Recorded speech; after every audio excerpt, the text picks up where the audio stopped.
भाऊ, आम्ही स्वतः भ्रष्टाचाराचे कितीतरी प्रकरण उघड केले मागच्या सत्तेमधले. त्याच्याबद्दल आमच्यावरही बरेचसे आरोप होतात की आम्ही काँग्रेसचे पत्रकार आहोत किंवा क्या.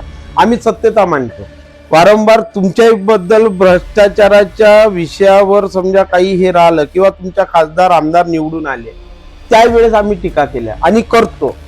वास्तविक पाहता जसं खासदाराच्या वेळेस बोलण्यात आलं होतं की बा मी सातत्याने उमरेड शहरामध्ये एक कार्यालय उघडून प्रत्येक महिन्याला एक भेट देऊन किंवा आढावा बैठक घेऊन ते नाही घेतलं, त्याबद्दल हे बातम्या आम्ही उचलल्या. एक आरोप सातत्याने भाऊ तुमच्यावर होतो की काँग्रेस पक्षाची उमेदवारी हे तुमच्याच घरात का? म्हणजे भाऊ, काँग्रेस पक्षाचे खासदार आहेत, आमदार आहेत, असे काही इम्प्रेसिव्ह काम नाही दिसत आहे किंवा त्यांच्याबद्दल असं काही खूप समाजामध्ये हे नाही की बा आम्ही खासदार निवडून दिला, आमदार निवडून दिला, पण पाहिजे तसं काही काम यांच्याकडून दिसत नाही. त्याकडे कसं बघतात? या शहरात एकाही कामात त्यांनी फक्त कापली असेल तर त्यांनी सांगावं. आणि ह्या गोष्टीसाठी मी बोलतोय म्हणून नाही. एखाद्या वेळेस तुम्हाला असं वाटलं तर आम्ही समोर बसून डिबेट करायला आम्ही तयार आहोत. हो, की बा त्यांनी केलेले असेल काम तर ते दाखवा. नमस्कार, द मॅक्स न्यूज नेटवर्कमध्ये सर्व दर्शकांचे स्वागत. आज आपल्यासोबत आहे नगराध्यक्ष पदाचे उमेदवार सुरेखाताई रेवतकर. आज आपण त्यांच्यासोबत खास बातचीत करणार आहोत नगर परिषदच्या संदर्भात आणि बरेचशा विषयावर आपण त्यांच्याकडून त्यांचं मत जाणून घेऊ. सोबतच आहे गंगाधर भाऊ रेवतकर. आपण दोघाही सोबत संवाद साधणार आहोत. सर, आमच्या चॅनलमध्ये नमस्कार. आपलं खूप स्वागत.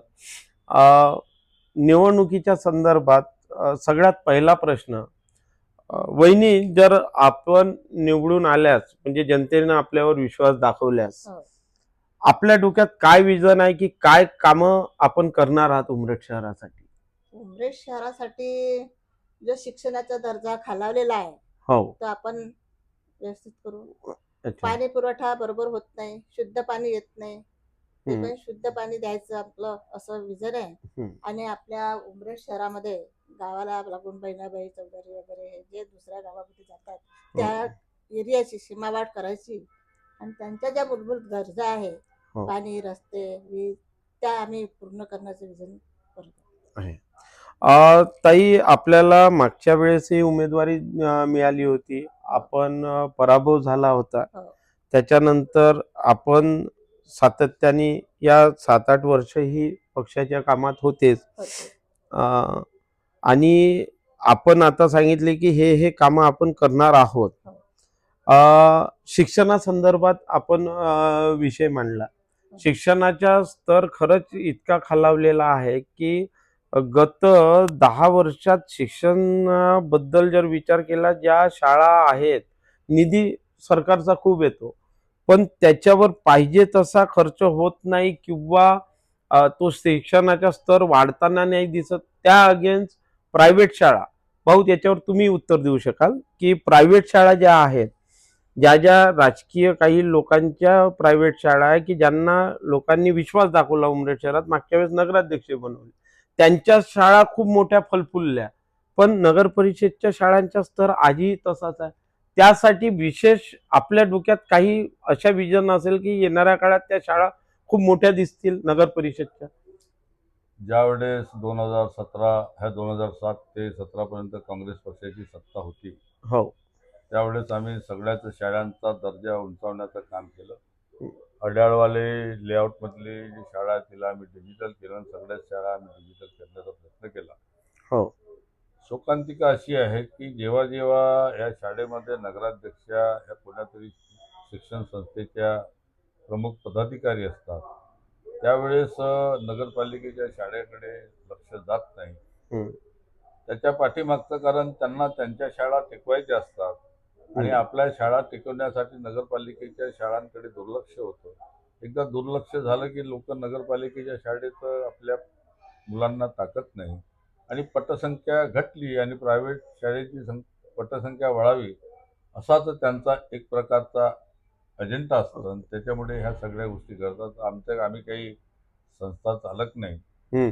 आम्ही गोरगरिबांच्या पोराची जे शिक्षणाची सोय नगरपालिकेच्या शाळात होते, ह्या शाळा टिकल्या पाहिजे. ह्या शाळा जर बंद झाल्या तर गरिबाच्या मुलालाही 10,000 20,000 हजार रुपये मोजावं लागेल आणि ते अशक्य आहे ना. गरिबाच्या मुलं शिक्षणापासून वंचित राहतील.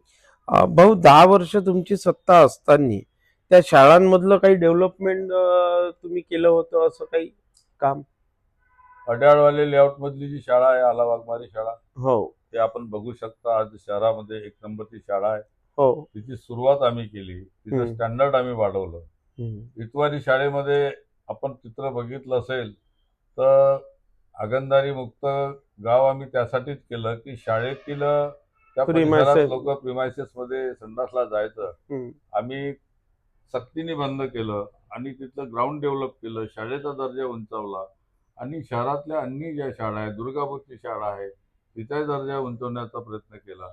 पण कालांतराने सत्ता गेल्यानंतर सगळ्या शाळांचा दर्जा खालावला, याचं निश्चित आम्हाला दुःख आहे आणि प्रामुख्याने आम्ही तिथे लक्ष केंद्रित करू. मला आठवते भाऊ, तुम्हाला नसेल, पहिल्यांदा कलरिंग मध्ये जे कार्टून्स वगैरे त्या शाळांमध्ये काढावून, म्हणजे कॉन्व्हेंट्स वगैरे जे प्रायव्हेट असतात त्या पद्धतीची पहिल्यांदा पेंटिंग हे तुमच्या कार्यकाळात शाळांमध्ये दिसली होती. आम्ही एक विजन ठेवून काम करणारी मंडळी आहोत. हम्म. आम्ही टेम्पररी विचार करत नाही आणि तो आमच्या विजनचाच एक पार्ट होता. काय शाळांना चांगलं करायचं, हम्म. शाळेचा दर्जा वाढवायचा, त्याची पेंटिंग करायची.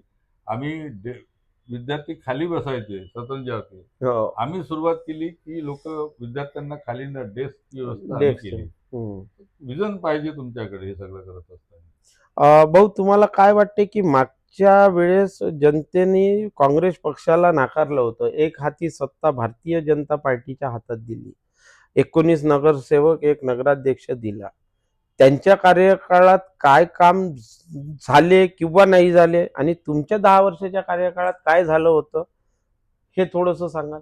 असं आहे पत्रकार महोदय की जेव्हा लोकशाहीमध्ये सत्तांतर हे होत असतात त्यावेळेस लोकांच्या एक अपेक्षा असतात. त्यांनी काँग्रेसचा कार्यकाळ बघितला 10 वर्षाचा, त्यांना असं वाटलं की आपण नवीन लोकांना निवडून दिलं याहीपेक्षा चांगलं प्रशासन आपल्याला मिळेल. ह्या एका चांगल्या अपेक्षेने लोकांनी सत्तांतर केलं. पण सत्तांतर झाल्यानंतर 5 वर्षामध्ये लोकांना त्याचा प्रत्यय आला आणि एकही विकासाचं काम या शहरात झालं नाही. रस्ते बनवणे, नाल्या बनवणे, नाल्या साफ करणे हे दैनंदिन प्रक्रिया हे आहे. याला आपण विकासाची कामं नाही म्हणू शकत. एक इन्फ्रास्ट्रक्चर जे उभारावं लागतं शहरामध्ये, त्याच्यासाठी विजन असावं लागतं. आम्ही स्विमिंग पूल उभारला नवीन येणाऱ्या पिढीसाठी. त्याच्यामुळे लोक आता तिथे स्विमिंग मध्ये प्रॅक्टिस करतात आणि आंतरराष्ट्रीय राष्ट्रीय स्तरापर्यंत, स्टेट लेवलपर्यंत जातात. आम्ही हे केलं नसतं तर नवीन पिढीला त्याच्या स्विमिंग मध्ये वाव मिळाला नसता. आम्ही जिम बनवला नवीन पिढीसाठी, त्या जिमचा फायदा युवकांना मिळतो आहे. या शहरामध्ये एक नाटक क्षेत्रामध्ये काम करणारी एक मंडळी होती, एक वर्ग होता. पण तो वर्ग कुठेतरी प्रॅक्टिस करायचा, नाटक करायला त्यांना फार पैसे खर्च करायला लागायचे. त्यांची एक संस्कृती ही जोपासली पाहिजे म्हणून आम्ही नाट्यगृह बनवलं. पण आज दुःख वाटते, जे नाट्यगृह आम्ही 7 करोड रुपये लावून बनवलंय, मी कोणावरती टीका टिप्पणी करणार नाही, पण प्रशासनाच्या प्रमुखांचे कर्तव्य असतं की सगळ्याच गोष्टीकडे लक्ष द्यायला पाहिजे. आज तिथे जनरेटर सेट बंद पडलेले आहे, लाइटिंग व्यवस्था नाही, खुर्च्या फाटलेल्या आहे. म्हणजे लोक पैसे देऊनही लोक पैसे द्यायला तयार असतात. विजन पाहिजे ना, विजनची कमी होती त्याच्यात. छत पडता गळतानी. आहे. आता एकदा बिल्डिंग तर बनवली पण तिचं मेंटेनन्स करा, कारण लोकांच्या पैशातून करांच्या पैशातून पैसा आलेला आहे, तो बरोबर आहे. आणि त्या ज्या अपेक्षेने बनवलं, दुःख वाटते. आम्ही बनवलं खरं, पण लोकांना त्याचा खऱ्या अर्थाने फायदा मिळालेला नाही. भाजपच्या कार्यकाळात काही इम्प्रेसिव्ह काम असं तुमच्या नजरेतून दिसत आहे त्या 5 वर्षात? असं आहे, आपणही या शहरात राहता. हो. मी बोललो तर लोकांना एक पक्षीय दृष्टिकोनातून बोलतोय असं वाटेल. राजकारण जरी बाजू ठेवलं, पण एक लक्षात येईल तुमच्या की आम्ही केलेल्या कामांची फक्त फित्त कापण्याचं काम त्यांनी केलं. एवढा त्रास त्यांनी घेतला, त्याबद्दल त्यांचे धन्यवाद मानावं लागेल. अच्छा. हा. की आम्ही नाट्यगृह बनवलं, हम्म. आम्ही डॉक्टर बाबासाहेब आंबेडकर बनवलं. हम्म. आचारसंहिता लागल्यामुळे आम्ही त्याचं उद्घाटन करू नाही लोकार्पण शकलो. सोहळा करू शकलो नाही. हम्म. पण त्यांनी खरंच त्यांचा धन्यवाद मानावा लागेल हम्म. का त्यांनी तो त्रास घेतला उमरेडच्या जनतेसाठी, का जाऊन फित्त कापली, लोकार्पण हम्म. सोहळा हा. घेतला. एवढं त्यांनी काम केलं. त्याच्या व्यतिरिक्त या शहरात एकाही कामाचं त्यांनी फित्त कापली असेल तर त्यांनी सांगावं. आणि ह्या गोष्टीसाठी मी बोलतोय म्हणून नाही, हम्म. एखाद्या वेळेस तुम्हाला असं वाटलं तर आम्ही आमोरासमोर बसून डिबेट करायला आम्ही तयार आहोत. तयार आहोत. हो, की बा त्यांनी केलेले असेल हा. काम तर ते दाखवावं. दाखवावं. आम्ही स्वतः भ्रष्टाचाराचे कितीतरी प्रकरण उघड केले मागच्या सत्तेमधले. त्याच्याबद्दल आमच्यावरही बरेचसे आरोप होतात की आम्ही काँग्रेसचे पत्रकार आहोत किंवा क्या. आम्ही सत्यता मांडतो वारंवार. तुमच्याही बद्दल भ्रष्टाचाराच्या विषयावर समजा काही हे राहिलं किंवा तुमच्या खासदार आमदार निवडून आले त्यावेळेस आम्ही टीका केल्या आणि करतो. वास्तविक पाहता जसं खासदाराच्या वेळेस बोलण्यात आलं होतं की बा मी सातत्याने उमरेड शहरामध्ये एक कार्यालय उघडून प्रत्येक महिन्याला एक भेट देऊन किंवा आढावा बैठक घेऊन ते नाही घेतलं, त्याबद्दल बातम्या आम्ही उचलल्या. महत्वाचं सांगण्याचं असं की मागच्या कार्यकाळात 5 वर्षाच्या भ्रष्टाचारात तुमच्याही नगरसेवकाकडून मागची एक कंप्लेंटही झाली होती. त्या ह्याच्यात पूर्ण यांच्या भ्रष्टाचाराचा उल्लेख होता. त्यामध्ये विचार केला तर ड्रायव्हरच्या पगारखाने अध्यक्षांकडून, दुसरा एक 38 रुपये किलोच्या लोह्याचे बिल, म्हणजे ज्या वेळेस आपल्या देशात 38 रुपये किलो होता त्यावेळेस यांनी 100 किलोचं रुपये यांनी बिल काढलंय. त्याच्यानंतर अनेक भ्रष्टाचाराचे प्रकरण आम्ही बाहेर काढले. तुमच्या नगरसेवकांनी ते उघड केले. म्हणण्याचे तात्पर्य मागच्या कार्यकाळ हा भ्रष्टाचारी राहिला असं म्हणता येईल सत्ता देऊ. असं आहे, आपण पत्रकार आहात, आपण एखादी न्यूज लावली तर आम्ही त्याला ते काँग्रेसचा का भाजपाचा या चष्म्यातून आम्ही पत्रकारांना बघतच नाही. बरोबर. आमच्याही विरोधात एखादी न्यूज लावली तर आम्ही आत्मचिंतन करतोय की पत्रकारांनी आमच्या बाबतीत काय लिहिलं, आणि जर लिहिलं आहे तर आम्ही आत्मचिंतन करतोय आणि बघतोय की आमचं कुठे चुकलंय आणि आम्ही पुढे चुकू नये याच्यासाठी पत्रकार आमच्या विरोधात लिहितात, ते आमचे डोळे उघडतात आणि आम्हाला सतर्क करतात. या भावनेतून आम्ही पत्रकाराकडे बघतोय, आम्ही काही राजकीय चष्म्यातून बघत नाही. आपण सांगितलं का भारतीय जनता पक्षाच्या काळात भ्रष्टाचार झाला. भ्रष्टाचार किती प्रमाणात झाला, आमच्या नगरसेवकांनी तक्रारी केल्या, कलेक्टरकडे केल्या, कमिशनरकडे केल्या, शासनाकडे केल्या. आणि तक्रारी केल्या म्हणजे मोघम नाही केल्या, पुराव्यानिशी केल्या, कागदपत्रासहित केल्या. पण शासन त्यांचंच असल्यामुळे त्या तक्रारीवर दखल घेण्यात आली नाही आणि त्या तक्रारी राजकीय दबावाखाली कोणत्याही प्रकारच्या इन्क्वायरी झाली पण इन्क्वायरीतून काही समोर आलेलं नाही. तर ह्या सगळ्या ज्या गोष्टी आहेत हे शहरासाठी चांगलं नाही. लोक आपल्याला तिथे काही भ्रष्टाचार करण्यासाठी पाठवत नाही. 10 वर्ष नगरपालिका माझ्याकडे होती, 3-3.5 वर्षाचा माझा कार्यकाळ होता. पण मी नगरपालिका यंत्रणेचा स्वतःसाठी वापर केला नाही, हे आपण बघितलं असेल. आणि माझ्यावर 10 वर्षाच्या काँग्रेस पक्षाची सत्ता असताना कोणीही आमच्यावरती ह्या भ्रष्टाचाराचे आरोप लावले नाही. चर्चा केल्या असतील, लोक चर्चा खूप करतात, पण कागद पुराव्यानिशी आम्ही जाहीर बोलतो की आम्ही भ्रष्टाचाराला वाव दिला नाही. आमच्या कोण्या नगरसेवकांनी भ्रष्टाचार नाही. जिथे कुठे भ्रष्टाचार करण्याचा कोणी प्रयत्न केला, अधिकारी असो, आम्ही प्रशासनाला धारेवर धरण्याचं काम केलं आणि हेच धोरण आमचं याही पुढे राहील, हे मात्र मी आता सांगू इच्छितो. एक आरोप सातत्याने भाऊ तुमच्यावर होतो की काँग्रेस पक्षाची उमेदवारी हे तुमच्याच घरात का, म्हणजे कोणत्याही उमेदवार आल्या ह्या तुमच्याच घरात. तसं पाहिलं तर मागच्या टर्म आणि हा टर्मला आता जे काही उमेदवारी मिळाली यावर तुम्ही कसे बघता. असं आहे, ही लोकचर्चा करत असतात. आपल्याला माहित आहे मी काँग्रेस पक्षामध्ये काम करतोय. हो. आणि काँग्रेस पक्षाने मला उमेदवारी दिली त्याबद्दल मी नेत्यांचे धन्यवादही मानतो, पक्षाचे धन्यवाद मानतो. पण माझ्याच घरात उमेदवारी हा प्रश्न चुकीचा आहे.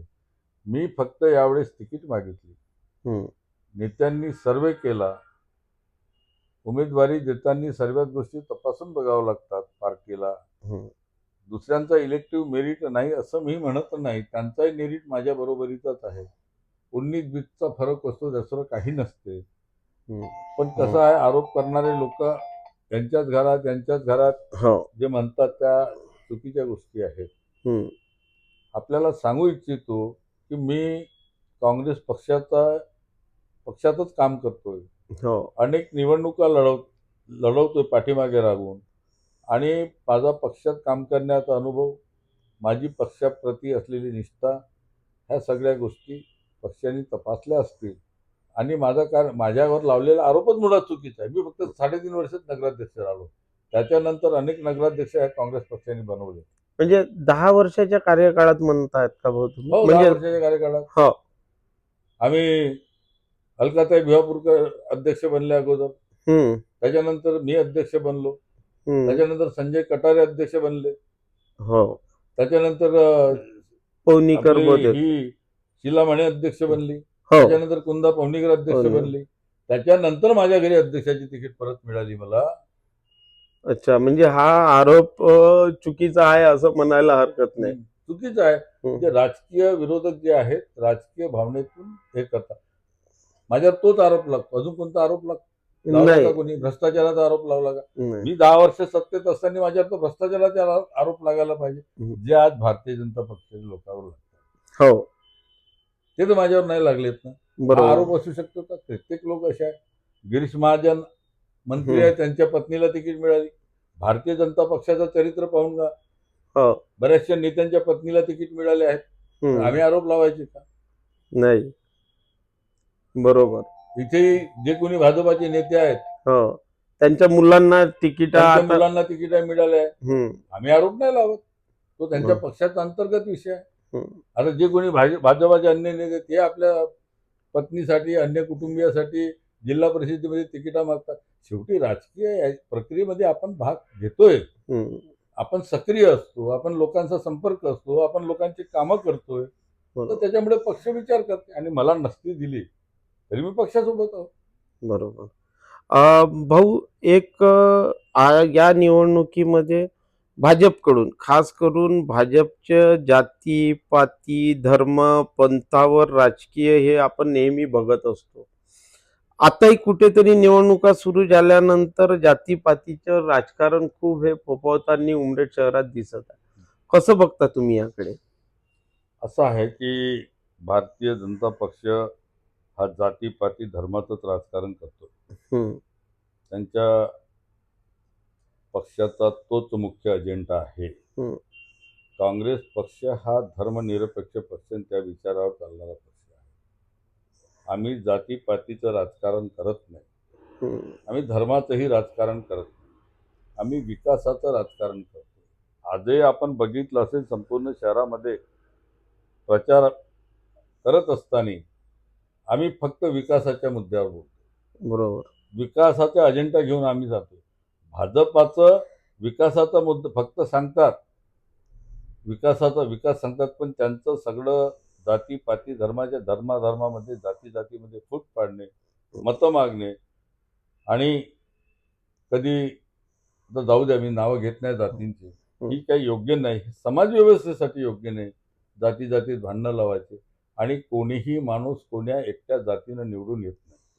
कोणीही माणूस एका धर्माचं राजकारण करून निवडून येत नाही. आणि हे तात्पुरतं जरी चांगलं वाटत असलं, पण हे देशासाठी, या शहरासाठी, महाराष्ट्रासाठी आणि नागरिकांच्या भविष्यासाठी ही विचारसरणी चांगली नाही जातीपाती धर्माची, एवढं मी सांगितलं. भाऊ, काँग्रेस पक्षाचे खासदार आहेत, आमदार आहेत, असे काही इम्प्रेसिव्ह काम नाही दिसत आहे, किंवा त्यांच्याबद्दल असं काही खूप समाजामध्ये हे नाही की बा आम्ही खासदार निवडून दिला, आमदार निवडून दिला, पण पाहिजे तसं काही काम यांच्याकडून दिसत नाही. त्याकडे कसं बघता? नाही, बघा, खासदार साहेबांच्या बाबतीत आणि आमदार साहेबांच्या बाबतीत सांगतो, 1 वर्षाचा कालावधी झालेला आहे. जवळपास खासदारकीला जास्त झाला. खासदारकीला 1.5 वर्षाचा.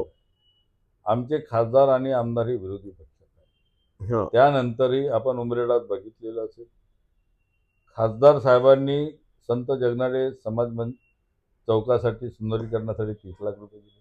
हम्म.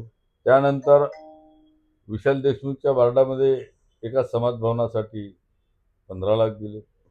त्याच्यानंतरही एक परमात्मा सेवकांच्या भवनासाठी खासदार साहेबांनी 20 लाख रुपये निधी दिला. हम्म. आमदार साहेबांनी जिथे जिथे गरज भासते आमदार साहेबांचे हात सदैव खुले असतात. आणि हे याच्यापूर्वीचा तुम्ही इतिहास तपासा हम्म. की या पूर्वीच्या खासदारांनी या उमरेड नगरीमध्ये किती पैसे दिले आहेत. हो. जे त्यांनी 10 वर्षात नाही दिले हम्म. ते पैसे आमच्या खासदार साहेबांनी 1 वर्षात दिले. अच्छा. ही गोष्ट आपल्याला मान्य करावं लागेल. लोक आपण पत्रकारात आपला बोलण्याचा अधिकार आहे, मी त्याच्यावर बोलू इच्छित नाही, हम्म. पण वस्तुस्थिती समजून घेतली पाहिजे. आपले सेनेचे खासदार होते तुमाने साहेब. तुमाने साहेब. हो. तुमाने साहेबांनी किती निधी दिला आहे शहरात मागच्या 10 वर्षात काढून बघा. त्यांनी 10 वर्षात जेवढा नाही निधी दिला तेवढा निधी सन्मान्य खासदारांनी हा 1 वर्षात दिलेला. अच्छा. आमदार साहेबांचा प्रश्न आहे. आमदार साहेबांनी जे आमदार निधीचा वाटप करताना या शहरामध्ये आमच्या भवना सौंदर्यीकरणासाठी चौकासाठी 15 लाख रुपये दिले आहे. त्याची गरज भासली तर वापरू, नाही तर मग दुसऱ्या कामासाठी आम्ही बदलवून घेतो. हे पैसे देतात आमदार साहेब, खासदार साहेब. आता आम्ही पोपोगंडा जास्त करत नाही. ते आता 80 लाख रुपये खासदार साहेबांनी मंजूर करून आणले रोडसाठी. हो. हे तर आहे ना, बरोबर. असं नाही, भाजपकडून वारंवार मोठे मोठे दिग्गज नेते उमरेडात येऊन प्रचार करत आहे. ते असे बोलतात की केंद्रात आमची सत्ता आहे, राज्यात आमची सत्ता आहे, इथे आमची सत्ता द्या म्हणजे आम्ही खूप मोठा विकास करू. अहो पत्रकार महोदय, 2017 मध्ये निवडणुका झाल्यात तेव्हाही सन्माननीय फडणवीस साहेब या महाराष्ट्राचे मुख्यमंत्रीच होते. त्यांनी सभा घेतली होती. त्यांनी सभा घेतली होती. सन्माननीय गडकरी साहेब त्यावेळेस मंत्री होते. हो. सन्मान्य बावनकुळे साहेब त्यावेळेस पालकमंत्रीच होते. त्यांच्या आव्हानाला प्रतिसाद देऊन नगरपालिका निवडून दिली लोकांनी. मला हे तुम्ही सांगा ह्या 5 वर्षात त्यांनी किती निधी आणला, जाहीर सांगावं ना. मग आता अजून परत लोकांच्या तोंडाला पानं पुसण्याची कामं केली. बरोबर. आणि भाऊ, जर निधी आला असता तर याच्यात तुम्ही जसे आता बोलले की आमच्या कार्यकाळात नाट्यगृह झालं, आमच्या याच्यात नगर परिषद समोरचे गार्डन झाले, मच्छी मार्केट, चिकन मार्केट झाले, रस्त्याचे रुंदीकरण झालं, संताजी कॉम्प्लेक्स झालं, त्याच्यानंतर आपल्या शिवाजी कॉम्प्लेक्स झालं, शेषरावच्या हॉटेल समोरचे कॉम्प्लेक्स.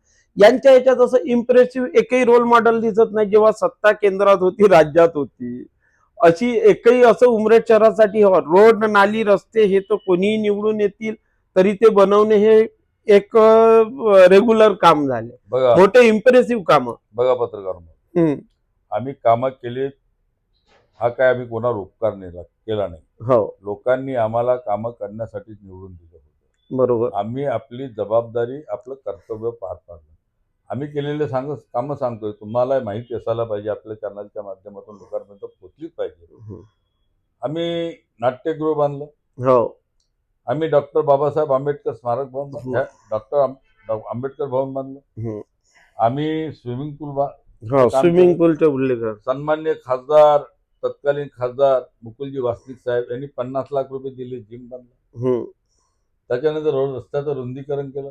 अहो, या गावात एकही शौचालय नव्हतं आमच्या महिला भगिनीसाठी, नागरिकांसाठी. जो गर्दीचं ठिकाण मोठ्या स्टँड होते, आम्ही तिथं सुलभ शौचालय बांधलं. त्याच्यानंतर पाणी पुरवठ्याची योजना, आपल्याला आम्ही जेव्हा प्रचाराला जायचे, लोक गुंड घेऊन या करायचे, मुडक साहेबांच्या मागे उभं राहायचे, आम्हाला पाणी कुठून प्यायचं. त्याच्यानंतर मुडक साहेबांनी शब्द दिला, तो शब्द आम्ही पाळला. एका झटक्यामध्ये नवीन भागाचा विकास करण्यासाठी सन्मान्य आमचे नेते जिल्ह्याचे सुनील बाबू केदार होते. सुनील बाबू केदार आणि राजेंद्र बाबू उडक यांच्या सहकार्यातून केंद्र सरकारकडून कमलनाथजी त्यावेळेस ते मंत्री होते. आम्ही 16 कोटी रुपये आणले. आणि 16 कोटी रुपये नवीन भागाचा संपूर्ण विकास केला. खडीकरण आणि अंडरग्राऊंड ड्रेनेज आणि त्यावेळेस नवीन वस्त्या होत्या. नवीन वस्त्या होत्या आणि डांबरीकरण केलं. हम्म. कितीतरी कामं आहेत असे. बगीच्यांचं डेव्हलपमेंट केलं. दुर्गामाता मंदिर जे आहे कावरापेठचं, हो. त्याच्यावरती त्याचा जो हॉल बांधला तिथे, आणि शासनाची कोणतीही योजना असो त्याच्यात पैसे आणण्यासाठी त्याचा पाठपुरावा करावा लागतो, त्याचा प्रस्ताव बनवावा लागतं. सरकार तुमची असली प्रस्ताव बनवणार नाही, तुमच्याकडे विजन नाही, तर पैसे येईल का? बरोबर. शासन पैसे देण्यासाठीच बसलेलं आहे, काँग्रेसचं असो का भाजपाचं असो. ते शासनाचं कर्तव्यच आहे. म्हणजे उद्या आम्ही आमचा प्रस्ताव योग्य असला, आमची गरज असली, आम्ही मुख्यमंत्री महोदयाकडे गेलो, भाजपाचे ते भाजपाचे तून निवडून आले, पण मुख्यमंत्री महाराष्ट्राचे आहेत, पालकमंत्री नागपूर जिल्ह्याचे आहेत, भाजपाचे नाही आहेत.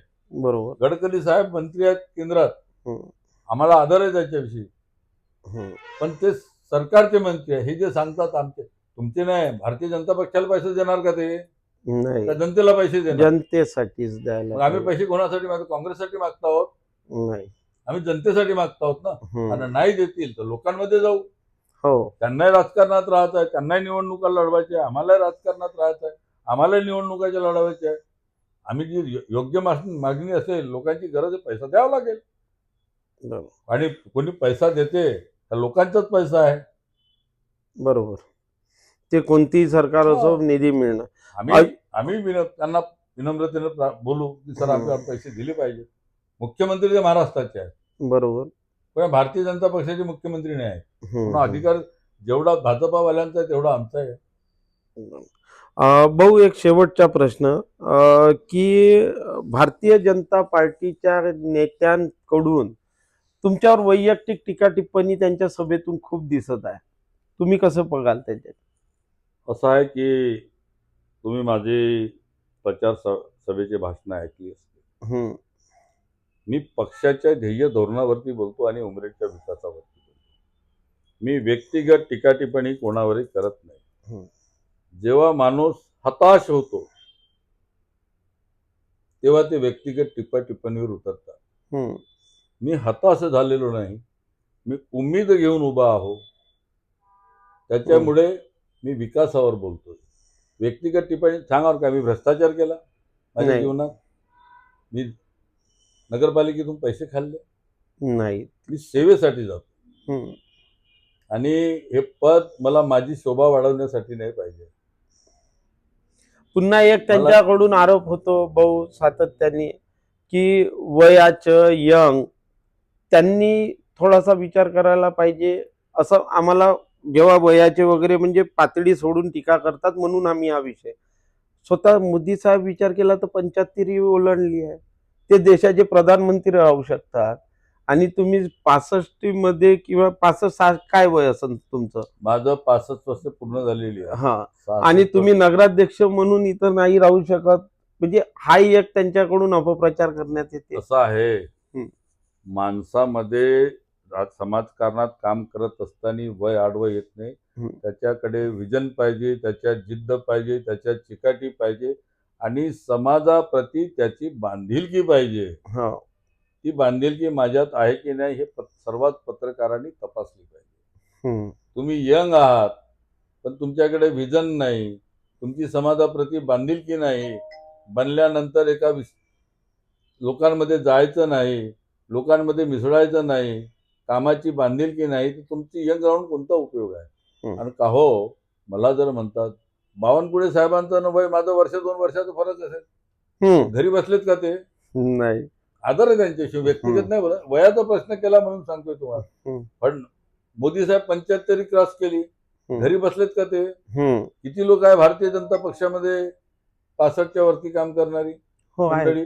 त्यांनी असं कायदा बनवून टाकाव ना सरकारने, केंद्र सरकारने. त्या राजकारणामध्ये 60-65 वर्षाच्या वरती, 60 वर्षाच्या वरती कोणाला उभं राहता येणार नाही, आम्ही पाडू. त्यांच्यासाठी सूट. तुम्ही आमच्या वयाशी कशाला तुलना करता? आम्ही काय लंगडत चालतोय? नाही. मी आजही 3 माळे जिन्याने चढवून येतो. वय कुठं अडवायचं माझं कामात? काही विषय नाही. भाऊ, तुम्ही आज खास बातचीत तुमच्यासोबत केली, पूर्ण प्रश्नांवर उलगडे झाले. शहरातल्या जनतेला काही मेसेज द्यायचा असेल तर आमच्या चॅनल थ्रू देऊ शकता. मी विनम्र हात जोडून शहराच्या जनतेला हेच आव्हान करतो की ही निवडणूक राजकीय पक्ष जरी लढत असले पण ह्या शहराच्या विकासासाठी आम्ही लढतोय.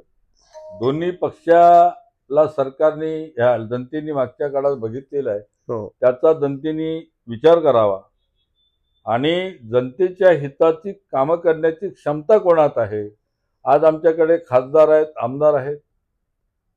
आमचा जर नगराध्यक्ष दिला आणि बहुसंख्य आमचे सर्व जर नगरसेवक निवडून दिले तर मी तुम्हाला सांगू इच्छितो, आपल्या चॅनलच्या माध्यमातून जनतेला आव्हान करतोय की तुम्ही प्रतिसाद द्या, तुम्ही आम्हाला मत द्या. काँग्रेस पक्षाला पंजा हा आमचं चिन्ह आहे, त्याची बटन दाबून आम्हाला मत द्या. आम्ही तुम्हाला विकास देऊ, अशा प्रकारचं आव्हान करतो. आणि आपण आलात, आमचे विचार लोकांपर्यंत पोहोचवण्यासाठी आपल्या चॅनलच्या माध्यमातून प्रयत्न केलात, याबद्दल आपलं व्यक्तिशः आपल्या चॅनलचं आभार मानतो. धन्यवाद.